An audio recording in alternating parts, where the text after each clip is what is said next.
Salam, hər vaxtınız xeyir olsun əziz hörmətli izləyicilər. Azərbaycanın ilk peşəkar internet televiziyası olan Kanal 13-dən Soydaş proqramının növbəti buraxılışını sizə təqdim edirik. May ayının 8-i yazıqlar olsun ki, Azərbaycan tarixində bu günümüzə qədər, bu anımıza qədər qara xətlərlə yazılıb. Azərbaycanın mədəniyyət paytaxtı, Azərbaycan incəsənətinin, Azərbaycan mədəniyyətinin müstəsna mərkəzlərindən olan Şuşanın işğal gününə təsadüf edir may ayının 8-i. Əslində, biz hər zaman Şuşadan danışanda qəhərlənirik.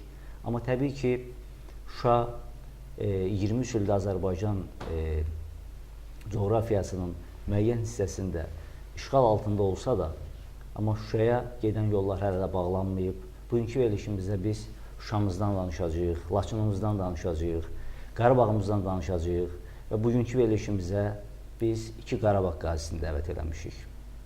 Soydaşlarımız Qarabağda uzun müddət vuruşub, düşmənin hücumları qarşısında davam gətirmiş insanlar bugünkü verilişimizdə iştirak edirlər.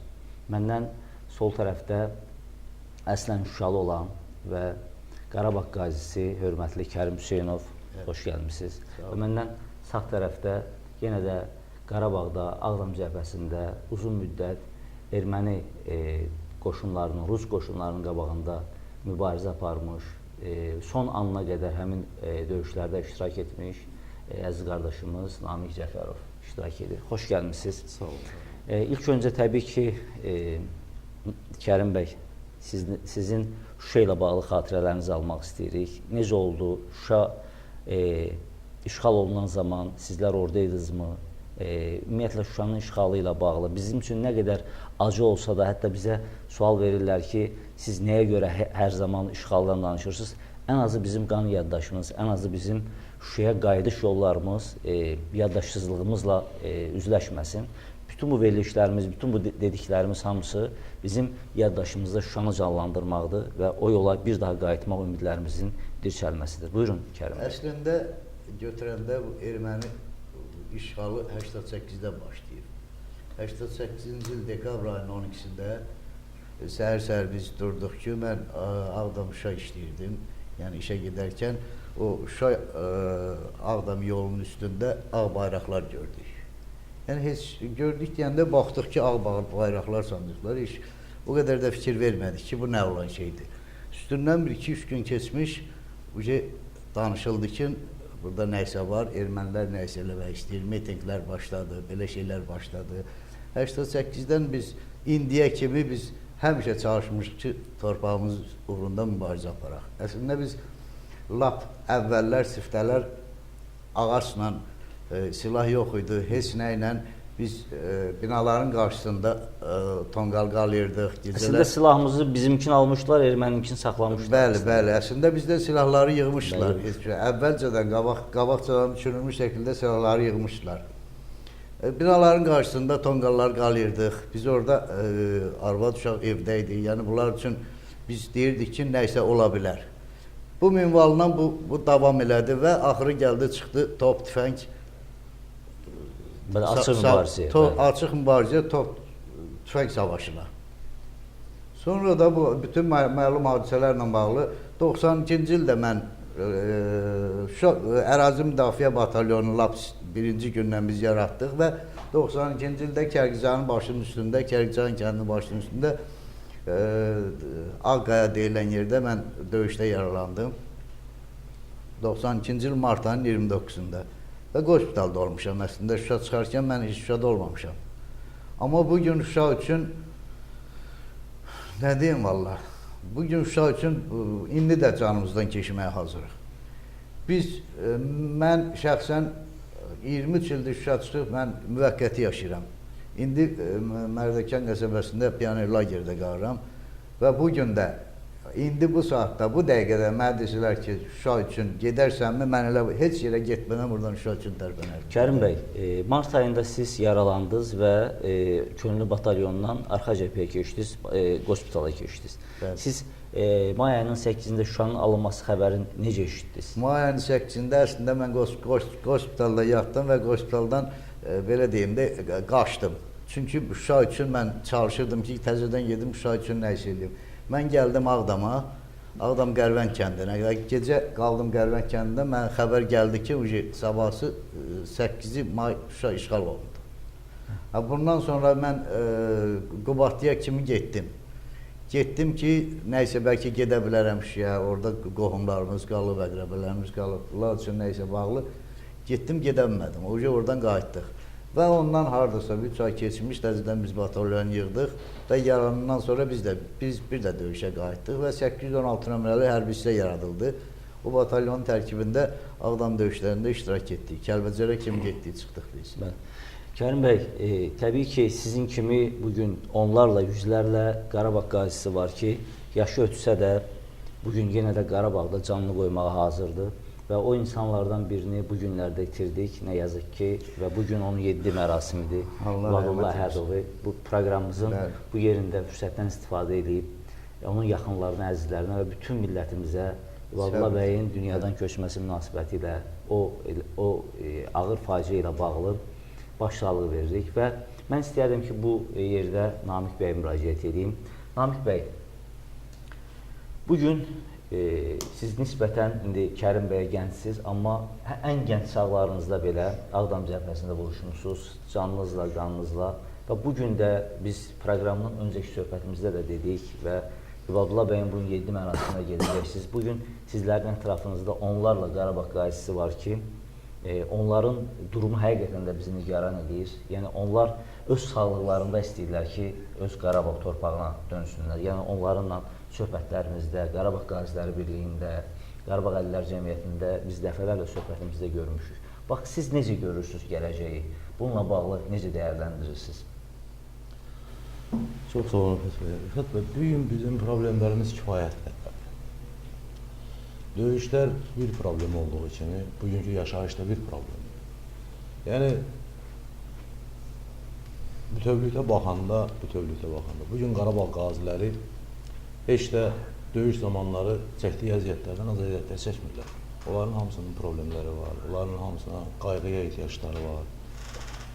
Bu yaxınlarda bizim bir Qarabağ qazimiz vardı və cəmləşib onun bir müdafiə deyilən bir ətrafına yığışmışdı ki, onun bəzi şeylərdən biraz müdafiə və heç özümüz də bilmədən, yəni birinci qrup Qarabağ əllinin evində olan körpə bağları da hətta birinci qrup əlillərdir ki, yəni bu cürə problemləri var. Yəni bugün bizim cəmiyyətimizin formatı elə ondan ibarətdir. Yəni, ibarətdir ki, biz onların həyat şəraitinin yaxşılaşdırılması, onların hər hansı bir probleminin yanında olması. Ki, qaldı döyüşlər bütün Azərbaycan zamanında yaşı çatan, əli çatan, vicdanı yerində olan insanların hamısı döyüşlərdə olub. Yəni, döyüş olub hamımız üçün olub. Amma bugün biz dərk edirik ki, biz təkcə erməni ilə döyüşməmişik. Biz dünyanın aparıcı hegemon dövləti olan Ruslarla döyüşmüşük. 366-cı Motostrelkov polkun sahibləri, bəli, o diviziyanın sahibləri ilə, o böyük hegemon dövlətlərlə döyüşmüşük. Yəni təbii ki, erməni kimdir ki? Bizlər ermənini heç vaxt hesablamamışıq ki, bu ermənidir bunun üstündə. Biz onların üzərinə, yəni silahsız da getməyə bizim cəsarətimiz vardı, gücümüz var idi və elə deyilirdik çox vaxt, həqiqətən. Yəni mən çox böyük, yox, qısa bir epizod deyəcəm. Yəni, Ağdam alınan vaxtı, yəni bu Papravəndlə Güllüzə deyilən bir məsafədə, Nasoslar deyilən bir yer vardı, onun üzərində bir döyüş oldu. 93-cü ilin bilmən, dekabr ayının son günləri idi, 30-31 günləri idi. Yəni, mən o dövrdə 22-23 yaşında cavan uşaqlar idi. Yəni, tank üstümüzə gəldiyi bir zaman mən qranatometu götürüb atırdım. Yəni, onun bir uçuş məsafəsi var, onun uçuş məsafəsini hiss edirdim ki, bu qranatometun mərmisi tanka çatmır. Yəni, mən dərk eləmədən ki, bunun içində pulemyot var, axı mənə vura bilər, eləmi? Mən ayaq üstü olaraq ikinci bir əriyyatı salırdım həmin qranatometun içində, onu atırdım. Yəni, biz demək olar ki, tankın üzərinə əli boş, əli yalın gedə beləsi bir cəsarətlərimiz var. Yəni, bugün də həmin cəsarətlər yerindədir, bugün də həmin gənclər var, bugün də həmin güc var. Yəni, sadəcə, bilirsiniz, biraz yanaşma başqa olmalıdır. Yəni, biz bugün erməni ilə üz-üzə deyilik. Biz hamımız dərk eləməliyik ki, biz bugün böyük dövlətlərlə üz-üzəyik. Yəni, biz də təbii ki, sıravi olaraq onlara qərar verə bilmərək ki, biz duraq savaşa qalxaq. Yəni, bizim dövlət var, dövlətçiliyimiz var, dövləti idarə edənlər var. Bu qərarları onlar verməlidirlər və biz də bir Azərbaycan vətəndaşı olaraq, bir keçmiş əskərlər olaraq, keçmiş yox, bugünkü əskərlər olaraq biz bugün də yenə hazırıq, bugün də getməyə hazırıq. Sadəcə bugün bizim bəzi problemlərimiz ki var. Yəni baxın, mən istəyirəm, üzr istəyirəm sözü də ki, bax o çatışmayan cəhətlərimizi deyək. Cəsarətimiz mi çatmır? Yəni hakimiyyət bunu istəmir, ya beynəlxalq qüdrətlər bunu istəmir. Mən istəyərdim bir Qarabağ qazisi kimi bunu dəyərləndirəsiniz. Mən elə bilirəm ki, ümumiyyətcə dünya olaraq dünyada yeni bir düzen var. Yəni biz biraz kompleks şəkildə baxsaq məsələyə. Yəni bugün deyək ki, bir müsəlman-xristianlıq davası var. Deyək ki, bizim bu dəqiqə ərəb tərəflərdən gələn Suriya, Ərəbistan filan bu məsələləri var. Deməli, bunların hamısını hesablayıb bir obraz şəkildə baxanda mən düşünürəm ki, bizlər qərarsız da olmalıyıq. Niyə? Çünki dünyanın yeni bir düzəmi, dünyanın yeni bir bölgüsü, yəni Qarabağ məsələsi bu məsələlərin içində çox xırda məsələlərdir. Ona görə yəni qərarsızlıq bu məqamda var. Ancaq belə ki, indi bizim təbii ki, dövlətimiz və dövlətimizin apardığı bir siyasət var. Yəni o məqamlar yetişərsə ki, bizlər savaşa qalxaq, o halda bizlər hazır. Yəni əsas budur ki, Namiq bəy, Kərim bəy, əsas budur ki, bugün siz yaşınızı bu orta çağında belə Qarabağda döyüşmək üçün kifayət qədər əhval-ruhiyyəyə maliksiniz. Bu hər halda Azərbaycan cəmiyyətində hələ də döyüş əhval-ruhiyyəsinin ölməməsinin nişanəsidir. Çünki belə bir deyim var, deyir, diplomatiya susanda silahlar dillənir. 23 ildir ki, artıq Qarabağ məsələsinin həlli ilə bağlı bir Minsk qrupu formalaşıb. Biz Minsk qrupunun faktiki olaraq iki üzvü, həmsədri, Fransa və Rusiya 24 apreldə Ermənistanda, Erməninin kənarında açıq-aşkar Erməniyə dəstək verdilər. Soyqırım məsələsi. Üzləniraq sözdə soyqırım məsələsinə dəstək verdilər. Halbuki biz gözləyirdik ki, istər Avropa parlamentinin də ondan öncə qərarı vardı. Avropanın bu məsələ ilə bağlı təbii ki, mövqeyi aşkar oldu. Yəni biz gözləyirdik ki, Avropanın Azərbaycanla Ermənistan arasındakı konfliktdə bitərəf münasibətini gözləyir. Yəni biz haqlı olduğumuz halda belə onların müdafiəsini yox, bitərəf mövqeyini gözləyirdik. Bu bitərəf mövqeyi də görmədik. Deməli, artıq diplomatik məsələlər susursa, digər tərəfdə silahlar, silahlar öz sözünü deməlidir. Mən istəyərdim ki, bu barədə sizin də fikrinizi öyrənək. Azərbaycan cəmiyyəti, siz Qarabağ qaziləri olaraq sabah savaş olarsa, sizin nöqteyi nəzəriniz, hər halda sual təkrar da olsa, sizin də fikrinizi bilmək maraqlı olardı. Bugün mən Qarabağ qazisi olaraq, mən Şuşada ölmək istəyirəm. Mən Şuşanı istəyirəm. Yaşımdan, duruşumdan, bütün maddiyyatdan, bütün çətinliklərdən asılı olmayaraq, mən Şuşalıyam, Şuşada ölmək istəyirəm. Mən ölənə kim də qismət olsun Şuşada ölüm. Ölənə kim də mən Şuşa qeydiyyatından çıxmayacağam. Mən 23 ildir müvəqqəti yaşayıram, qardaş. Mən torpağımı istəyirəm. Bu dövlətdən nə ev, nə maşın, nə var, heç nə istəmirəm. Heç bir şey istəmirəm. Mən torpağımı istəyirəm. Şərait yaratsın. Yarada bilmir, özümüz yaradaq. Qabağa gedək. Qoy qabaqda mənim kimi yaşlı insanlar getsin qabaqda. Bu torpağımızdan ötəri gedək. Hər halda Kərim bəy, mən sözüm dedim, yəni sizin təbii ki, ora qayıtmağınızın iki yolu var. Ya diplomatik yolla çözülməlidir. Biz savaşı seçirik. Mənim yaxşı yadımdadır ki, bir Madrid prinsipləri var idi. Orada Qarabağ, Dağlıq Qarabağdan kənarda olan ətraf rayonların qaytarılması və Dağlıq Qarabağa yüksək statusun verilməsi. Sizdən bir Şuşalı kimi istəyərdim soruşam. Sabah Dağlıq Qarabağa yüksək muxtariyyət statusu verilərsə, biz Şuşalı olaraq ermənilərlə yanaşı yaşamaq zorunda qalacaqsınız. Mən yox, mən şəxsən Qarabağ qazisi olaraq mən o yaşayışı yaşamaram. Çünki mən əvvəllər də Dağlıq Qarabağın tərkibində yaşamışıq. Mən o insanları, o erməni də olar. Onlar bizim tarixi düşmənimizdir. 5 il, 3 il, 100 il onlar yenə də öz mundar siyasətin yürüdəcəkdir. Bu məsələni bir dəfəlik kökündən həll eləmək lazımdır. Bunun yeganə yolu Azərbaycanda Qarabağı azad eləməyin yeganə yolu savaşdır, müharibədir. Biz bu müharibəyə getməyə bugün də hazırıq. Qarabağ qaziləri bir nəfər ki, mən tanıdığım insanlar hamısı bir nəfər ki, müharibəyə getməyə hazırdır. Dövlətdən, millətdən hamısından xahiş edirik ki, bu şərait bizim üçün yaradılsın. Biz yaşlı insanlar da ölüb, qabaqda gedirik. Keçmiş təcrübəsi olan hərbiçilərik də. Keçmiş təcrübəsi olan döyüşçülər kimi biz qabaqda gedirik. Çox gözəl. Namiq bəy, siz deyin, bugün biz bir dövlət olaraq, bayaqlar siz əslində bir həm də siyasi mövqeyə bildirdiniz və təbii ki, qatılıram. Biz bir dövlət olaraq bugün Qarabağ uğrunda savaşlara başlamaq qüdrətindəyik mi? Bax, bunu istəyərdim ki, bir Qarabağ qazisi olaraq kənardan müşahidə edeyim.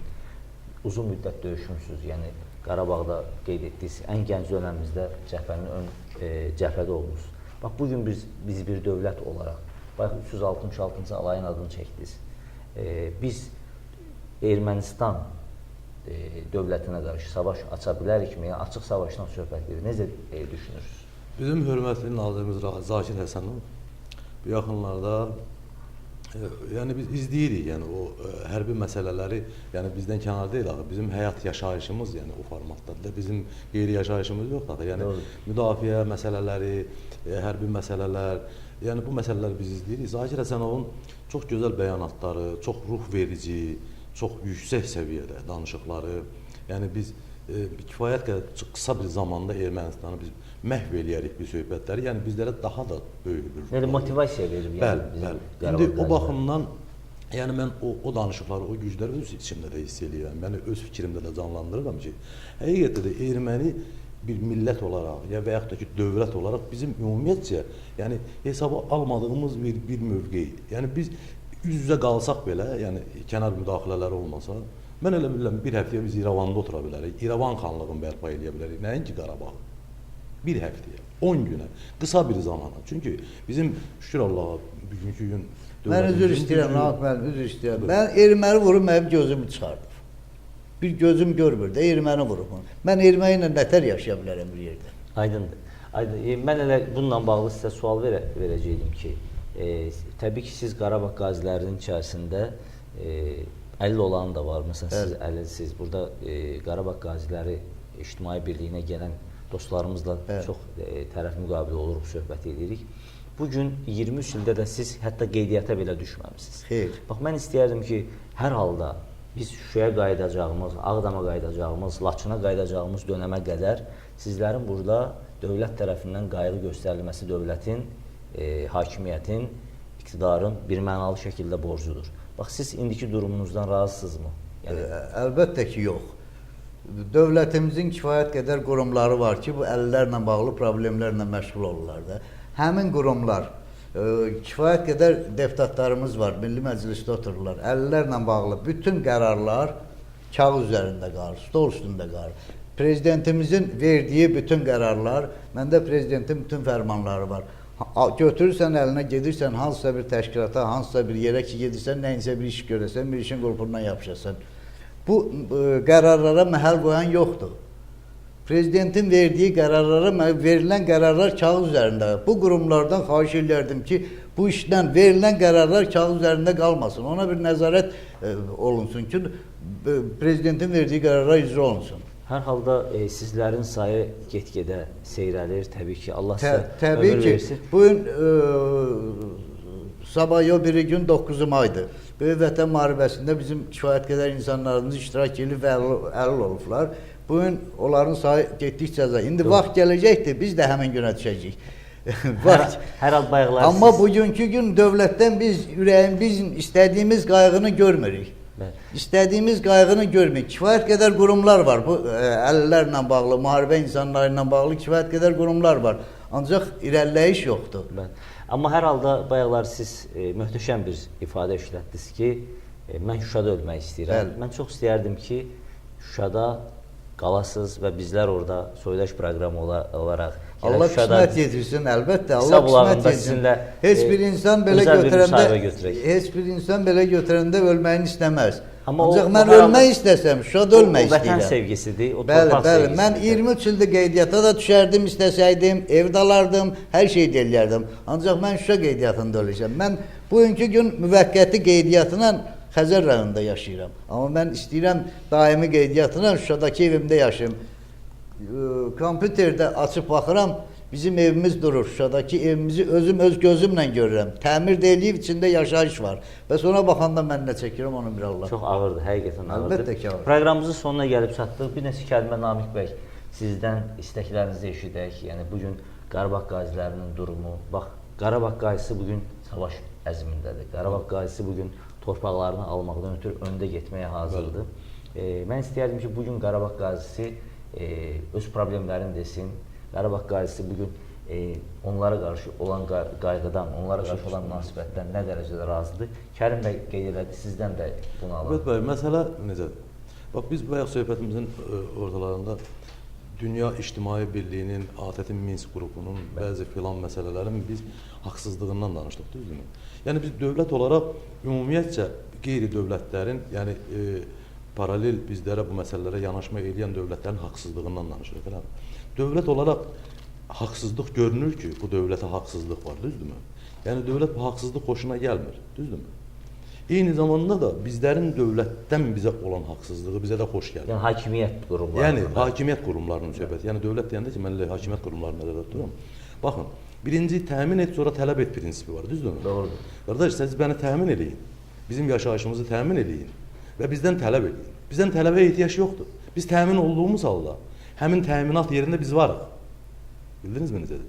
Yəni, siz başqa dövlətlərdən kimsə soyqırımda iştirak elədi, qondarma soyqırımda, kim də filan elədi, Rusiya-Türkiyə münasibətlərində Putin hansı tərəfə gedəcək? Türkiyə mi tərəfə gedəcək, Ermənistan mı tərəfə gedəcək? Bunlar müzakirə olunur və təbii ki, bəzi məqamlarda razılaşılmır ki, niyə belə oldu, haqsızlıq belə oldu. Nədir? Bəs yaxşı, bu hakimiyyətə qarşı hər hansı bir haqsızlığı hakimiyyət görür və deyir və istəyir bu haqsızlığı bərpa olunmasın.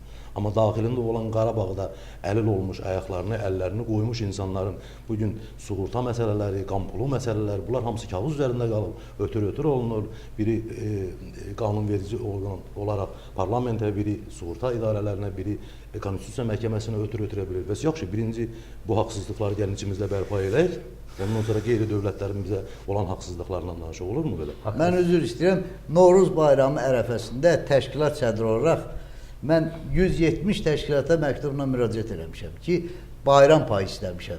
170 təşkilatdan Azərbaycanda yaşayırıq, Azərbaycanlıyıq, əlil təşkilatıyıq. 170 təşkilatdan 2 təşkilat bizə reaksiya veribdir. Bu nə dərəcədə, bu hansı ölkədə yaşayırıq? Hər halda Namiq bəy də qeyd etdiyi kimi Kərim bəy, buna dövlətin xüsusi qayğısı olmalıdır. Təbii ki, olmalı. Yəni, hakimiyyətin boynunun borcudur ki, Qarabağ qazisinə sayğı göstərsin, onun təminatını biz vuruşan vaxtı, o vaxtı nə ordu yox idi, nə maddiyyat təminat yox idi, nə heç kim fikirləşmirdi ki, bugün əlil olacaq, gəlib pensiya alacaq, düzdürmü? Doğrudur. O vaxt hamı öz qeyrətinə silaha sarılıb, heç olmayan çomağa sarılıb savaşa çıxmışdı. Yəqin ki, İndi bugünkü gündür, biz dövlətin, dövlətçiliyin yolunda canımızı qoymuş insanlarıq da. Niyə bugünkü gün dövlətin məmurları bizi yuxarıdan aşağı baxır bizə? Niyə bizi belə çəp baxıb, bizi belə çəp qarşılayırlar?